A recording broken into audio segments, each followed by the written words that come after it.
Wherever you go, whatever you do, throw a little at it. Omax, Vest and Briefs.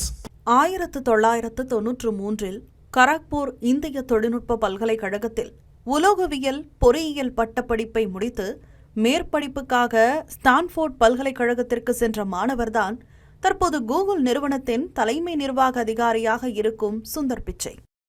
முன்னதாக 1988 மணிப்பால் தொழில்நுட்பக் கழகத்தில் மின் பொறியியல் பட்டப்படிப்பை முடித்தவுடனேயே மேற்படிப்புக்காக அமெரிக்கா சென்றவர்தான் மைக்ரோசாஃப்ட் நிறுவனத்தின் தலைமை நிர்வாக அதிகாரி சத்ய நாதெல்லா.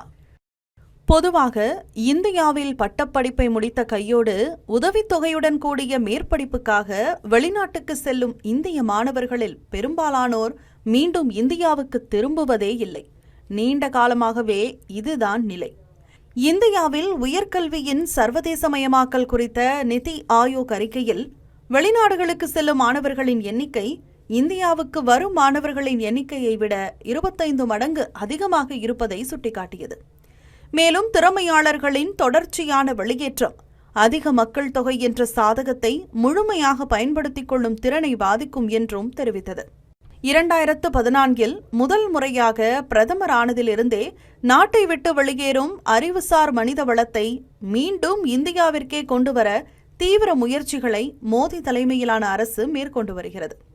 2023 9.08 லட்சமாக இருந்த வெளிநாடு செல்லும் இந்திய மாணவர்களின் எண்ணிக்கை 2025 6.26 லட்சமாக குறைந்துள்ளது.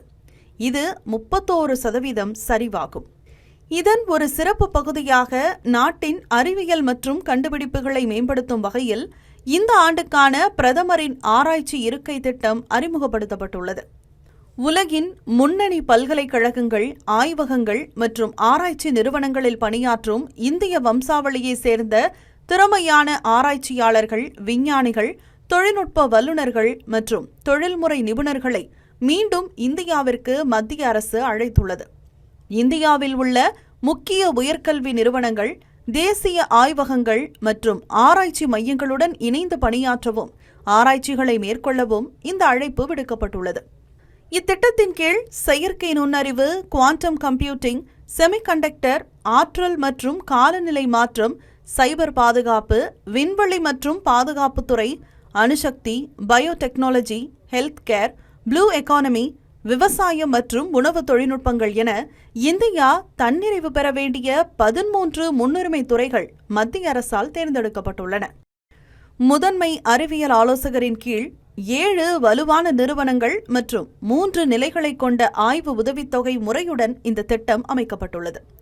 இது தகுதியின் அடிப்படையில் உருவாக்கப்பட்டு நீண்ட காலத்திற்கு நிலைத்திருக்கும் வகையில் வடிவமைக்கப்பட்டுள்ளதாக கூறப்படுகிறது.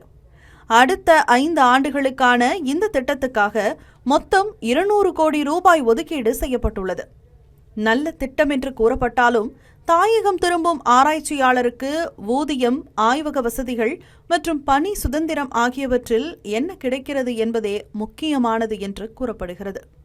மேலும் உலகளாவிய அறிவியல் திறமையாளர்களுக்கு இந்தியா எந்த அளவுக்கு ஒரு கவர்ச்சிகரமான இடமாக மாறுகிறது என்பதை பொறுத்தே இந்த திட்டம் வெற்றியடையும் என்று முன்னணி ஆராய்ச்சியாளர்கள் தெரிவித்துள்ளனர்.